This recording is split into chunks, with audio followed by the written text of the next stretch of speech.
Shalom, salam podcast M116 Mazmur pasal 1 ayat 1 sampai ke 6 yang menjadi dasar podcast ini agar hidup kita makin baik, makin benar di hadapan Tuhan.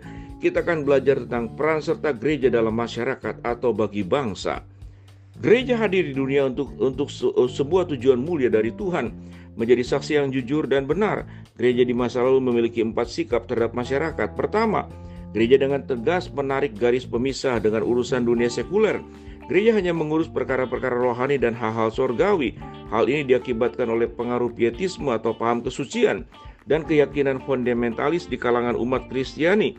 Hal ini muncul sebagai reaksi terhadap gereja pada suatu kurun waktu, mabuk dengan kekuasaan, yaitu gereja sebagai lembaga yang terlibat langsung dalam kekuasaan politik kenegaraan. Kedua, sikap gereja mendominasi agar gereja sebagai institusi mulai memiliki pengaruh terhadap kekuasaan negara.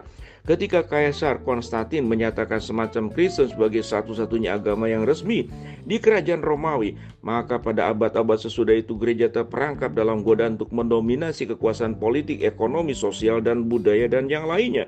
Terjadilah degradasi spiritual, kemerosotan rohani dalam gereja sampai abad pertengahan abad ke-15. Gereja telah berubah menjadi institusi kekuasaan di dunia, lengkap dengan segala atributnya sampai Martin Luther memprotesnya. Ketiga, sikap gereja ketiga adalah sikap integrasi, yaitu persepsi bahwa gereja harus berada di dalam dunia. Walaupun ia bukan berasal dari gereja, gereja dengan arif dan hati-hati berintegrasi dengan kehidupan sosial masyarakat. Keempat, Gereja tetap mengembangkan panggilan kudusnya, memberitakan Injil ke seluruh dunia, pemuritan, pembaptisan kepada seluruh suku bangsa.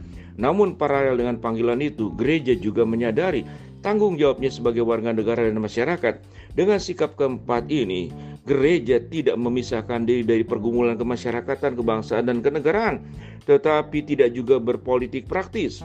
Banyak pemimpin gereja menyebutnya pandangan atau sikap ini sebagai sikap partisipasi atau sikap peran serta gereja, yang artinya gereja dapat berperan aktif dengan cerdik dan lincah dalam permasalahan kemasyarakatan dengan tetap solid dalam posisi dan fungsi spiritualnya.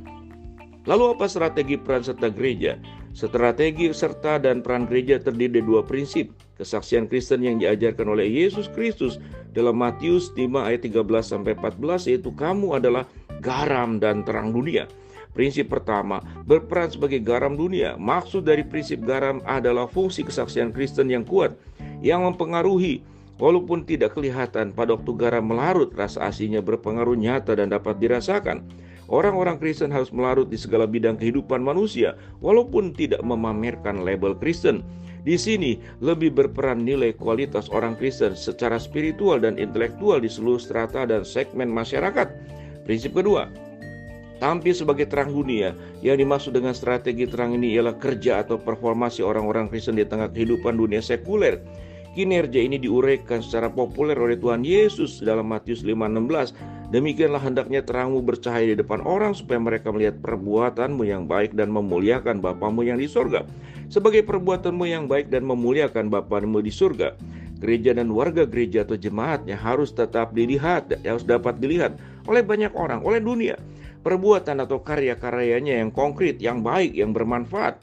Sekecilnya cahaya terang dalam kegelapan, ia memiliki daya atau kuasa menembus kegelapan dan mengubah situasi gelap menjadi kurang gelap, tidak gelap, atau terang benderang, tergantung pada kekuatan cahayanya. Contohnya lampu di malam hari. Dalam situasi dan kondisi di negeri kita ini dan upaya pemerintah serta kondisi sosial, politik, ekonomi, penegakan hukum, pemutusan mata rantai penyebaran COVID dan lainnya, negara yang kita cintai ini, gereja atau orang Kristen maupun sebagai institusi organisasi atau kelembagaan harus tampil, harus maju, menyatakan cahaya Kristianinya.